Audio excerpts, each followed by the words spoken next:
नमो बुद्धाय, नमो धम्माय, नमो संघाय. सर्वांचे स्वागत आहे आपल्या बुद्धा मोटिवेशनल स्टोरी चॅनलवर. या चॅनलवर तुम्हाला रोज भंतेजींचे प्रवचन ऐकायला मिळेल. जर तुम्ही चॅनलवर नवीन असेल तर चॅनेलला सबस्क्राइब करून घ्या आणि व्हिडिओला लाईक करा. बुद्धांनी आपल्याला सांगितले आहे की आपल्याला संपूर्ण विश्वाला बुद्धमय करायचा आहे. त्यासाठी हा व्हिडिओ तुम्ही मोठ्या प्रमाणात शेअर करा. जय भीम.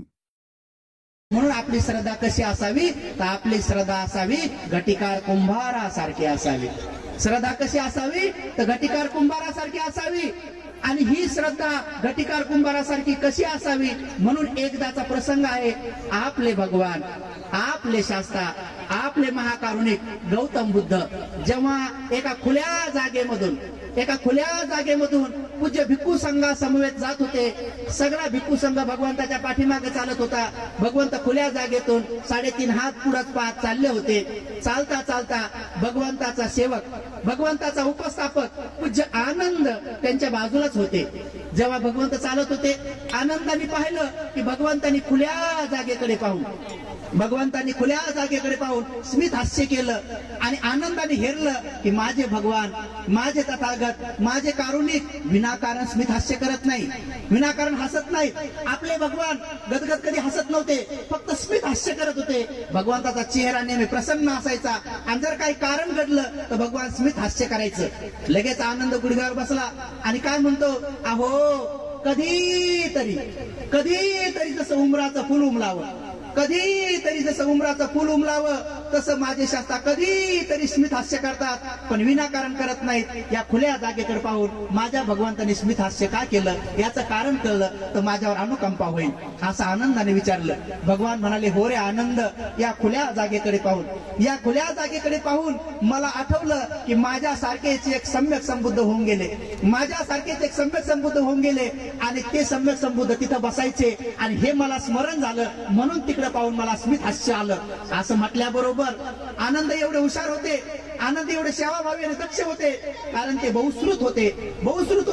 आनंद पटकन काय झालं, वाकत तिकडे गेले आणि तिथे जाऊन लगेच संगाटी टाकली, आसन टाकलं आणि हात जोडले आणि गुडघ्यावर बसून म्हणतात, अहो भगवान, मग जर ते अगोदरचे सम्यक संबुद्ध इथं बसत होते तर मग तुम्ही पण या ना, तुम्ही पण इथं बसा ना. आणि मग आनंदाने हळूच भगवंताला तिथं घेऊन गेले. आनंद हळूच भगवंताला त्या ठिकाणी घेऊन गेले आणि खरंच आपले भगवान तिथं जाऊन बसले जिथं पूर्वीच्या अगोदरची एक सम्यक संबुद्ध बसत होते. मग भगवान सुद्धा तिथं बसले आणि बसल्यानंतर काय झालं की थोड्या टायमामध्ये भिक्खू संघ त्यांना असा एकदम गोल राऊंड मारून भिक्खू संघ सुद्धा बसला. भिक्खू संघ भगवंताला मध्यभागी घेऊन बसला आणि ते दृश्य असं दिसू लागलं जसं की कमळाचं फूल उमलावं आणि मध्यभागी त्या कमळाचा गुलकंद कसा दिसावा तसे वेळी आपले भगवान शोभून दिसत होते. आणि बाकीचे भिक्षू हे पीतवस्त्रधारी सोनेरी रंगाचे सगळे भिक्षू शोभून दिसत होते. जसं की एखादा सोन्याचा डोंगर असावा आणि त्या सोन्याच्या डोंगरावर एक हिरा ठेवावा आणि पौर्णिमेच्या मध्यरात्री पाहावं तसे आपले भगवान चमकून शोभत मध्यभागी दिसत होते. आनंदाने हात जोडले आणि लगेच म्हणे, अहो भगवान, मग ते जुने सम्यक संबुद्ध जरी इथं बसत होते तर ते काही ना काहीतरी बोलत असतील ना, काही उपदेश देत असतील ना. तर ते भगवान म्हणतात, गौतम बुद्ध म्हणतात, हो आनंदा, ते सम्यक संबुद्ध इथं बसून उपदेश देत होते, मग तुम्ही पण उपदेश द्या ना. अशी आनंदाने विनंती केली. आनंदाची ती विनंती मान्य केली आणि भगवंतांनी लगेच डोळे मिटून म्हटलं की आनंदा, मी तुम्हाला उपदेश देतो, पण इथं बसल्याच मला एका उपासकाचं स्मरण झालं म्हणे. तेव्हा सगळे भिक्षू आश्चर्यचकित झाले. भगवान, आपल्याला कोण्या उपासकाचं स्मरण झालं? जे जुने सम्यक संबुद्ध होऊन गेले त्यांचा एक उपासक होता म्हणे आणि तो एवढा श्रद्धावान होता म्हणे, त्याचं मला स्मरण झालं. बघा, या अगोदर होऊन गेलेले सम्यक संबुद्ध आणि दुसऱ्या सम्यक संबुद्धाच्या मध्ये एवढं अंतर असतंय, काही कल्पाचं अंतर असतंय.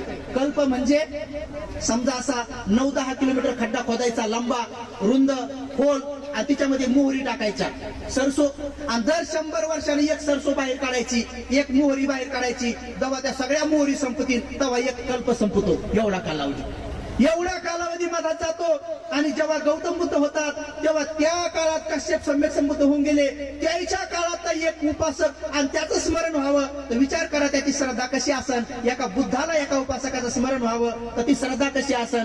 म्हणून सगळे भिक्षू आरंत जे होते ते हात जोडून म्हणू लागले, भगवान आपल्याला एका उपासकाचं स्मरण व्हावं. असा तो उपासक कसा काय श्रद्धावान होता, कशानं श्रद्धावान होता. मग तेव्हा ते गौतम बुद्ध आनंदला सांगू लागले, हे आनंद ऐक म्हणे, तो घटिकार नावाचा एक उपासक होता, तो लय श्रद्धावान होता. तो असा श्रद्धावान होता जेव्हा जेव्हा त्याला कळायचं की सम्यक संबुद्ध माझ्या नगरीत आले, तो सारे काम सोडून द्यायचा, सगळे काम सोडून द्यायचा आणि पहिलं भगवंताचा उपदेश ऐकण्यासाठी यायचा. एकदा त्याने भगवान बुद्धाच्या मुखातून, एकदा त्याने सम्यक संबुद्धाच्या मुखातून उपदेश ऐकला. सम्यक आजीविका आपण केली पाहिजे हे ऐकल्याबरोबर तो घटिकार कुंभार होता, मटके विकणे त्याचा व्यवसाय होता, त्याच्यावर त्याची उपजीविका होती. पण त्याच दिवशी त्याने दृढ निश्चय केला की आजपासून मी मटके विकणार नाही. त्याने मटके बनवायचा, मेहनतीनं बनवायचा आणि चौरस्त्यात नेऊन ठेवायचा आणि सगळ्या गावच्या लोकांना घोषणा करायचा की ज्यांना जे जे मटके लागतील ते घेऊन जा आणि खुशीनं कोणाला त्याच्या बदल्यात काय टाकायचं ते तिथं टाका. त्याचा मोबदला पण घेत नव्हता. आणि जे त्याला तिथं मिळेल, कोणी डाळ आणून टाकायचं, कोणी धान्य आणून टाकायचं, कोणी तांदूळ आणून टाकायचं, तो घ्यायचा आणि दोन्ही डोळ्याने आंधळे असलेले त्याचे मायबाप त्यांची तो उपजीविका करायचा, त्यांची सेवा करायचा, आंधळ्या मायबापाची सेवा करायचा. पण कधी त्याने आपले मटके सुद्धा विकले नाही. अशी सम्यक आजीविका केली आणि बुद्धाला तो चक्षु समान समजायचा आणि नित्य नेमाने भगवंताला दान द्यायचा. असा तो घटिकार कुंभार श्रद्धावान होता. हे आनंद एकदा काय झालं, ते सम्यक संबुद्ध आनंदाच्या नगरीत आले. आनंदाने पाहिलं तेव्हा आनंदाला उत्पन्न झालं, त्या घटिकार कुंभाराला उत्पन्न झालं की माझा एक मित्र आहे, जशी माझी बुद्धावर श्रद्धा आहे तसं माझ्या मित्राला पण मी बुद्धाकडे घेऊन जातो. म्हणून तो घटिकार कुंभार मानवक नावाच्या त्याच्या मित्राकडे गेला. तो जटाधारी होता.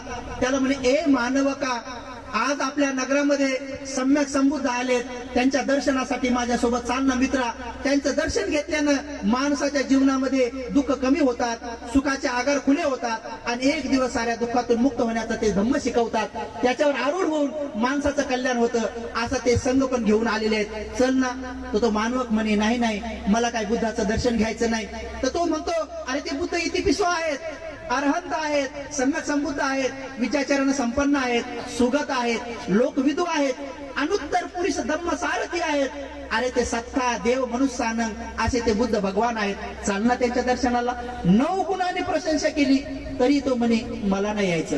अरे ते असा धम्म शिकवतात, तो स्वाख्यातो आहे, संदीप्तिको आहे, अकालिको आहे, यही बस्सिको आहे, औपनायिको आहे, पच्चतंग वेदितव्यो विन्युहिती, अशा सद्धम्माचं ते आख्यान करतात. चल ना म्हणे. तो म्हणे मला नाही यायचं. अरे त्यांच्यासोबत असा संघ आहे जो सुमार्गावर चाललेला आहे, उचित मार्गावर चाललेला आहे, न्याय मार्गावर चाललेला आहे, सन्मार्गावर चाललेला आहे, ज्यांच्या पुद्गलयुक्त 4 जोड्या आहेत. श्रोतापन्न सकृतगामी अनागामी मार्गावर चाललेला आहे, अरहंत मार्गावर चाललेला आहे, श्रोतापन्न सकृतगामी अनागामी अरहंत फल प्राप्त झालेला आहे. अशा त्या भिक्षू संघाच्या 4 जोड्या आहेत. आवनीय आहेत, ते पावनीय आहेत, ते दख्खनीय आहेत, ते अंजली करणी आहेत, अनुत्तरंग पुण्यं खेतंग असे ते लोकस साथी आहेत. अशा संघाचं दर्शनाला चालणार. तो म्हणे मला काही यायची इच्छा नाही. मग याला विचार पडला, मी याला बुद्धाचे 9 गुण, धम्माचे 6 गुण, संघाचे 9 गुण असे गुण सांगून सुद्धा हा माझा मित्र येत नाही, पण याचं तर मंगल करायचं. म्हणून तो घटिकार कुंभार त्याला हळूच आयडिया लढवतो आणि म्हणतो, मित्रा नाही तू बुद्धाच्या दर्शनासाठी येत तर आपण नदीवर आंघोळीला जाऊ, चल ना. तर मग तो तयार होतो. हा आंघोळीला चल म्हणे. बघा चांगल्या कामाला जर म्हटलं तर काही काही लोक येत नाहीत.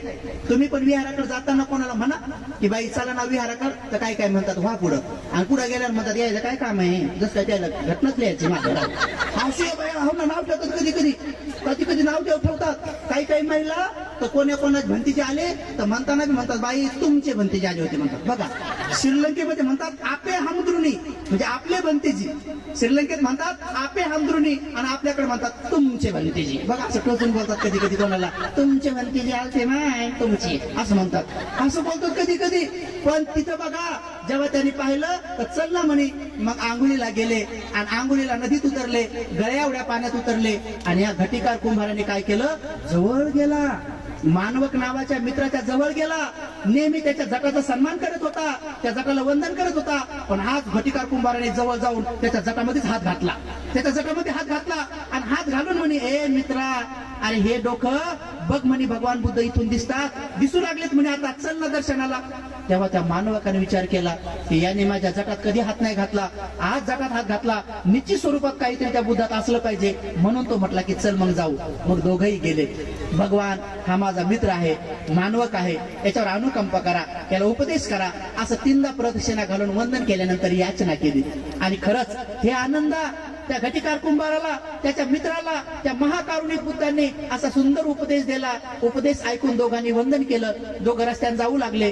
अर्ध्या रस्त्यात गेले आणि तो मानवक थांबला आणि त्या घटिकार कुंभाराला म्हणतो, हे मित्रा, तू ह्या भगवान बुद्धाचा उपदेश किती सालापासून ऐकतो? म्हणे अनेक सालापासून ऐकतो. मग यांचा उपदेश ऐकून तुला कधी असं वाटलं नाही का की आपण कायमचं भिक्षू व्हावं? तर म्हणे मला नेहमी वाटलं, पण माझे मायबाप दोन्ही डोळ्याने आंधळे आहेत, म्हणून भगवान बुद्धच मला होऊ देत नाही भिक्षू. तेच म्हणतात मायबापाची सेवा करा. माता पितो पठानंग पुत्रदारस्य संग हो, अनाकुलाचं कम म्हणता एतंग मंगलम उत्तमं. माझे मायबाप आंधळे आहेत, मला भिक्षू होण्याची इच्छा आहे, पण त्यांची सेवा करणं हे माझं ब्रह्माची पूजा केल्याचं पुण्य आहे, असं भगवंताकडून मी ऐकल्यामुळं मी बनू शकत नाही. मानवक म्हणतो, माझे काय मायबाप आंधळे नाहीत आणि मला काही समस्या नाही, चल म्हणे वापस, मला आजच भंतीजी व्हायची. बघा, एक तर यायला तयार नव्हता, अगोदर यायला तयार नव्हता, पण एकच उपदेश ऐकला तर लगेच भंतीजी होण्यासाठी तयार झाला. हे आनंदा दोघं वापस आले आणि त्या घटिकार कुंभाराने विनंती केली, भगवान माझा हा मानवक मित्र आहे, याला तुम्ही भिक्षू बनवा. भगवंताने अनुकंपा केली, त्याला भिक्षू बनवलं. 15 दिवस त्या घटिकार कुंभाराच्या गावातच राहिले आणि मग 15 दिवसांत तो पूज्य भिक्खू संघ नंतर काशीला गेला, वाराणसीला गेला.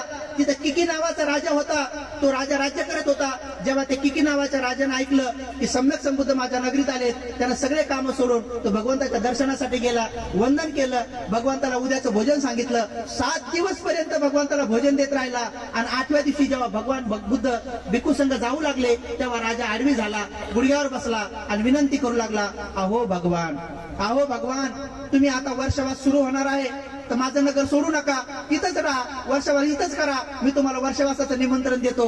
असं किकी नावाच्या राजाने त्या बुद्धाला विनंती केली आणि तेव्हा त्या भगवान बुद्धाने त्या किकी नावाच्या राजाची ती विनंती मान्य केली नाही. म्हणजे नाही राजा, मी तुझ्या नगरात वर्षवास करू शकत नाही. का?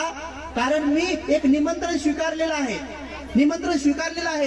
तेव्हा राजाला वाटलं, मी जे श्रद्धावान आहे, माझ्यासारखी श्रद्धा कोणाचीच नाही आणि बुद्ध मला नाही म्हणतात, असा कोण आहे की माझ्यापेक्षाही जास्त श्रद्धा आहे की भगवंताने त्याचं निमंत्रण स्वीकारलेलं आहे? तर तो म्हणतो, अहो भगवान, माझ्यापेक्षा जास्त श्रद्धावान आहे का की ज्याचं तुम्ही निमंत्रण स्वीकारलेलं आहे? तेव्हा हे आनंदा, ते भगवान बुद्ध काय म्हणतात, हो रे राजा, तुझ्यापेक्षाही एक उपासक श्रद्धावान आहे, त्याचं मी निमंत्रण स्वीकारलेलं आहे. तेव्हा राजा म्हणतो, भगवान त्याचं नाव काय आहे? तेव्हा ते भगवान म्हणतात की त्याचं नाव घटिकार कुंभार आहे, त्याचं नाव घटिकार कुंभार आहे, तो एवढा श्रद्धावान आहे, त्याचं मी निमंत्रण स्वीकारलेलं आहे. हे आनंदा, ते भगवान बुद्धाने त्या राजाचं निमंत्रण स्वीकारलं नाही, त्या घटिकाराचं निमंत्रण स्वीकारलं. तर तेव्हा तो राजा, किकी नावाचा राजा, त्या बुद्धाला म्हणतो, अहो भगवान, त्या घटिकार कुंभार माझ्यापेक्षा श्रद्धावान कसा काय आहे? असं कसं काय श्रद्धावान आहे? तेव्हा भगवान आसनस्थ होतात, राजाला बसवतात आणि तेव्हा त्या राजाला सांगणं सुरू करतात, हे राजा, ऐक म्हणे, तुझ्यापेक्षाही तो घटिकार कुंभार कसा श्रद्धावान आहे. जेव्हापासून त्याने माझ्या मुखातून ऐकलं, तेव्हापासून सम्यक आजीविकेनं जीवन जगतो, मायबापाची सेवा करतो आणि तो असा जीवन जगतो. बघ म्हणे, त्याने आपल्या मायबापाला सांगून ठेवलेलं आहे की जेव्हा कधी आपल्या दारी भगवान किंवा भिक्खू संघ येईल तर त्याची तुम्ही सेवा करा. मी जर घरी नसेल तर शब्दाने कोणत्याही सेवा करा. मी एकदा खरंच पाहिलं की याची माझ्यावर किती श्रद्धा आहे, म्हणून मी एक दिवस त्याच्या दारी गेलो. एक दिवस मी त्याच्या दारी गेलो आणि त्याचे मायबाप आंधळे असल्यामुळे त्यांना दिसत नव्हतं, पण मी अशी काहीतरी हालचाल केली की जेणेकरून त्यांना कळलं पाहिजे की कोणी आलं. आणि म्हणून त्यांनी लगेच विचारलं, अहो कोण आहे आमच्या दारी? भिक्षा मागताना मी बोलत नाही, पण त्याच्या मायबापाला दिसत नाही, म्हणून मी बोलावं लागलं. मी हळूच म्हटलं की मी सम्यक संबुद्ध आहे. असं म्हटल्याबरोबर ते म्हणतात, अहो भगवान, तुमचा पुत्र, आमचा पुत्र घरी नाही आणि आम्ही भिक्षा वाढू शकत नाही, पण त्यांनी सांगून ठेवलेलं आहे, अहो भगवान, तुम्ही घरात या ना आणि तुमच्या हातालाच घ्या ना. पाठीमागच्या घरामध्ये मटक्यात भात आहे, यागो आहे, आम्ही आंधळे असल्यामुळे वाढू शकत नाही, पण अनुकंपा करा भगवान, तुम्ही हाताने घ्या ना. हे राजा, खरंच मी घरात गेलो माझ्या हाताने भात घेऊ लागलो. मी सगळा त्याच्या मटक्यातला भात घेतला. त्याचे मायबाप म्हणत होते, भगवान आणखी घ्या, आणखी घ्या, आणि भगवान आणखी घ्या. मी त्याचा सगळाच भात घेतला. त्याच्या पातीला काही ठेवलं नाही, आणि जेवढी भाजी होती ती सगळी भाजी घेतली आणि मी निघून गेलो. थोड्या टायमामध्ये बिचारा माती तिमून, मातीचं वजन वाहून, मटके बिटके तयार करून, घामाचोक झालेला, भुकेनं व्याकुळ झालेला तो घटिकार कुंभार घरी आला. जेव्हा तो घरी आला आणि घरी आल्यानंतर पाहिलं तर घरी भोजनासाठी हात धुतले आणि बसला, आणि पात्रात पाहिलं तर भोजन नाही, भात नाही. तेव्हा तो आंधळ्या मायबापाला म्हणतो, अहो अहो आई बाबा, की माझं भोजन आणि या पातेल्याचं भोजन काय झालं? तेव्हा ते आंधळे मायबाप म्हणतात, हे पुत्र, हे भोजन सम्यक संबुद्ध आले होते आणि त्यांनी घेऊन गेले, त्यांनी खाल्लं. असं म्हटल्याबरोबर ए राजा, तो घटिकार कुंभार काय म्हणतो, अहो मी किती पुण्यवान आहे, मी किती भाग्यवान आहे, आणि भगवान बुद्धाचा माझ्यावर किती मोठा विश्वास आहे. माझ्या माघारीच एवढं मोठं पुण्य कर्म घडून आणलं. माझे भगवान किती कारुणिक आहेत. असं म्हणून तो घटिकार कुंभार 15 दिवस पर्यंत खुश होता. त्याच्या अंगावरला रोम, त्याच्या अंगावरला एक केस उभा होता. 15 दिवस पर्यंत त्याच्या अंगावरला केस खुशीनं खाली पडलाच नाही. त्याचे मायबाप बी 7 दिवस खुश होते. हे राजा, असा तो घटिकार कुंभार होता. एवढा तो श्रद्धावान आहे, म्हणून तो तुझ्यापेक्षा श्रद्धावान आहे. गोष्ट एवढ्यावरच नाही म्हणे. हे राजा ऐक म्हणे, मी त्या घटिकार कुंभाराला का म्हणतो श्रद्धावान? असंच एकदा मी 4-5 वर्षाने त्याच्या गावात आलो होतो. जेव्हा घटिकार कुंभाराला कळलं की भगवान माझ्या गावात आलेत, तेव्हा तो नेहमी येऊन सेवा करायचा. आणि असंच एक दिवस कामानिमित्त गेला आणि माझे भिक्षू विचार करत होते की भगवान बुद्धाची कुटी बनवायची आहे. आता माझ्यासाठी कुटी बनवायची आहे, कारण मी त्याच्या गावात वर्षवास करणार होतो. अशी मागची 4-5 वर्षापूर्वीची गोष्ट आहे म्हणे. आणि जेव्हा वर्षवास करायचा आहे तर माझ्या कुटीसाठी भिक्षू लोक पाला पाचोळा आणि काड्या बिड्या शोधत होते. शोधता भिक्षू लोक म्हणाले, भगवान आम्ही डिली बिडी रोवलेले आहेत, आम्ही सगळंच केलेलं आहे, पण गवत नाही आणि पालापाचोळा नाही, तुराट्या नाही, आता काय करावं? तेव्हा हे राजा, मी माझ्या भिक्षूंना सांगितलं, जा आणि घटिकार कुंभाराच्या घरी घेऊन या. माझे भिक्षू गेले आणि घटिकार कुंभाराच्या घरी जाऊन पाहतात तर त्याच्या घरी तुराट्या नाही, पालापाचोळा नाही, कारण त्यानं कालच आपली कुटी तयार केली होती. त्याच्या घरावर नवा दिसत होता. तर माझे भिक्षू वापस आले आणि मला म्हणाले, भगवान घटिकार कुंभाराच्या घरी तर पालापाचोळा नाही, तुराट्या नाही, मग काय करावं? तर मी सांगितलं, जा त्याच्या घरावर चढा आणि त्याच्या घराचा काढून आणा. मी सांगितलं, जा त्याच्या घरावर चढा आणि त्याच्या घराचा काढून आणा. खरंच माझे भिक्षू घरावर चढले आणि त्याच्या घराचा तो पालापाचोळा, जी कालच कुटी तयार केली होती, तर पालापाचोळा काढू लागले, तुराट्या काढू लागले, त्याच्या मायबापाच्या डोक्यावर ते पडू लागले. तेव्हा ते आंधळे मायबाप म्हणाले, अहो कोण आहे आमच्या घरावर आणि काय करत आहे? तेव्हा माझे भिक्षू म्हणाले, आम्ही बुद्धाचे पुत्र आहोत, भगवंताच्या गंधकुटीसाठी हा पालापाचोळा तुराट्या घेऊन जात आहोत. असं म्हटल्याबरोबर ते म्हणे, हो घेऊन जा म्हणे, कारण आमच्या पुत्राने सांगूनच ठेवलेलं आहे, भगवंताला भिक्षू सांगायला कधीही नाही म्हणू नका, जे मागतील ते घेऊन जाऊ त्या म्हणे. आणि खरंच माझे भिक्षूने काय केलं, एकही तुराटी त्याच्या घरावर ठेवली नाही, सगळ्याच घेऊन आले, सगळा पालापाचोळा घेऊन आले, सगळं ते पाचड घेऊन आले आणि माझ्या कुटीला इकडे आणून लावलं. बिचारा घटिकार कुंभार माती वाहून, माती तिंबून, ते मटके बिटके कष्टाचं काम करून जेव्हा संध्याकाळी घरी आला आणि पाहतो आपलं सगळं घर उजाडल्याबरोबर तो मायबापाला म्हणतो, अहो आपलं घरी असं कोण केलं? तर ते मायबाप म्हणतात, भगवान बुद्धाचे भिक्षू आले होते, त्यांनी भगवंताच्या कुटीसाठी हे सगळं घेऊन गेले. असं म्हटल्याबरोबर ए राजा, तो घटिकार कुंभार काय म्हणतो, अहो मी किती पुण्यवान आहे, मी किती भाग्यवान आहे, आणि भगवंताचा माझ्यावर किती मोठा विश्वास आहे. माझ्या माघारीच भगवंतानी माझं किती मोठं पुण्यकर्म घडून आणलं. असं म्हणून तो 1 महिनाभर खुश होता. त्याच्या अंगावरला एक केस, एक रोम खुशीने उभा होता. त्याचे मायबाप 15 दिवस खुश होते. हे राजा, असा तो घटिकार कुंभार आहे, मी त्याचं निमंत्रण स्वीकारलेलं आहे. असं म्हणल्याबरोबर आकिकी नावाचा राजा हात जोडले, वंदन केलं आणि म्हणतो, भगवान हे तुम्हालाही वंदन आणि त्या घटिकार कुंभाराला माझं वंदन. खरंच तो माझ्यापेक्षा श्रद्धावान आहे. आता हे प्रूव्ह झालं. भगवान तुम्ही त्याच्या नगरीतच वर्षवासासाठी जा. हे राजा, हे आनंद, ते भगवान बुद्ध इकडं घटिकार कुंभाराच्या नगरात वर्षवासाला येण्याच्या अगोदरच त्या राजाने काय केलं, 500 गाड्या तांदळाच्या भरल्या, भारीतले भारी तांदूळ, मोठाच्या मोठा तांदूळ, की घटिकार कुंभार एवढ्या भिक्षूंची व्यवस्था कशी करत म्हणून भिक्खू संघ आणि भगवान बुद्ध पोहोचण्याच्या अगोदरच घटिकार कुंभाराच्या दारी वर्षवास सुरू होण्याच्या अगोदरच 500 गाड्या येऊन उभ्या राहिल्या. तो बिचारा येऊन बाहेर आला आणि त्या सेवकांना विचारू लागला, एवढ्या 500 गाड्या कशा काय आल्यात आणि कोण पाठवल्या? तेव्हा त्या सगळ्या सेवकांनी सांगितलं, किती नावाच्या राजानं पाठवलेल्या आहेत. भगवान बुद्ध भिक्खू संघ तुमच्या नगरात वर्षवासाठी येणार आहे, त्यांना काही कमी पडू नये म्हणून या 500 गाड्या पाठवलेल्या आहेत. असं म्हटल्याबरोबर घटिकार कुंभार काय म्हणतो, नाही नाही नाही नाही, राजाने दिलेल्या दानातून जर आम्ही दान केलं तर मग आमचं पुण्य कसं होईल? कृपा करून वापस घेऊन जा, वापस घेऊन जा. हे आनंदा त्या घटिकार कुंभाराने त्या 500 गाड्या बी वापस पाठवल्या, त्या राजाच्या स्वीकारल्या नाही. आणि त्या घटिकार कुंभाराने सगळ्या गावाला आवाहन केलं की भिक्खू संघाचा आपल्या गावात वर्षवास आहे. आणि खरंच घटिकार कुंभाराच्या त्या पुण्यबळाने 3 महिनेपर्यंत भगवान बुद्धासह भिक्खू संघ थांबला, तर एकही दिवस अन्नाची भोजनाची कधी कमी पडली नाही, कशाची कमी पडली नाही. एवढा त्या वर्षी पाऊस झाला, जोरानं पाऊस झाला, मुसळधार पाऊस झाला, सगळ्यांचे बांधलेले घर गळले, पण रिकामं झोपडं. घटिकार कुंभाराच्या घरात एक थेंब पाऊस पडला नाही.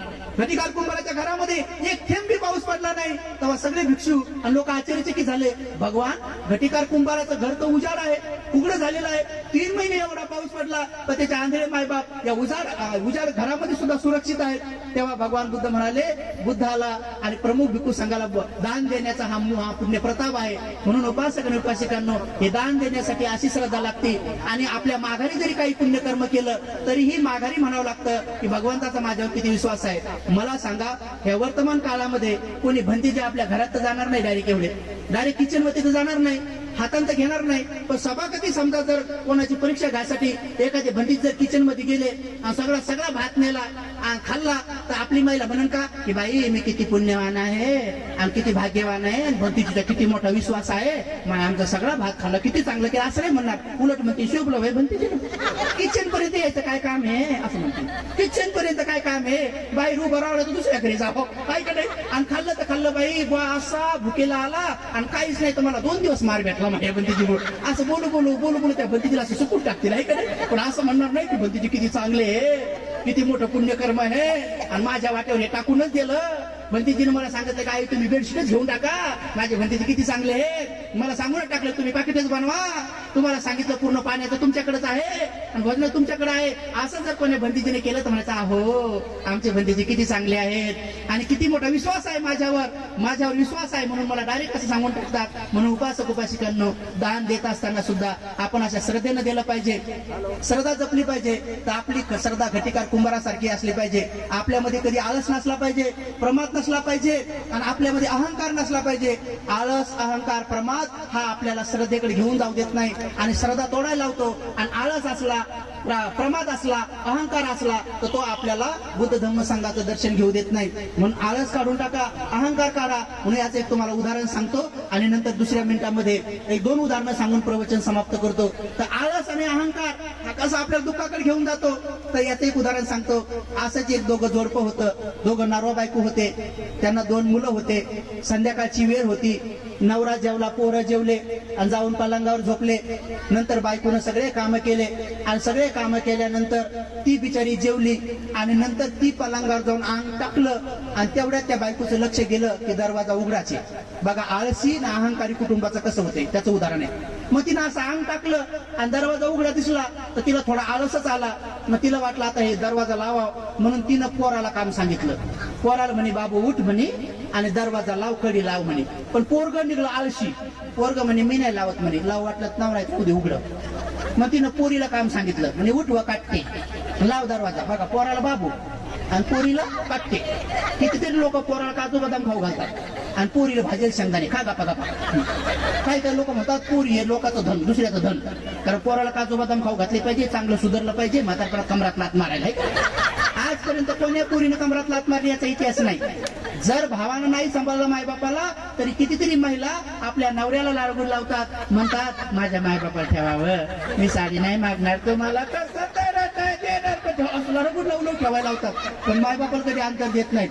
पण पोरं बायकोच्या ऐकून लय कलाकार आहेत, पोरं लय कलाकार आहेत. मायबापाला म्हणतात मला तुमची सेवा करायची आहे, परंतु ते आता कसं काय करा असं सांगते. कसं काय तुला आटेकच येणार आहे. बायकोला असं थर घेतात काही काही लोक, असे घेतात नाही. काही काही लोक भोळे असतात, काही काही महिला भल्या चाप्टर असतात, काही काही महिला भोळ्या असतात, माणसं भली चॅप्टर असतात. तर असाच एक भोळा माणूस 10 लोकात बसला. 10 लोकात बसला आणि गप्पा मारत होता. 10 लोकातून उठवायचा होता बायकोला. मग कसा उठवाव म्हणून नवऱ्याला म्हणे उठा ना व आंघोळ करून घ्या.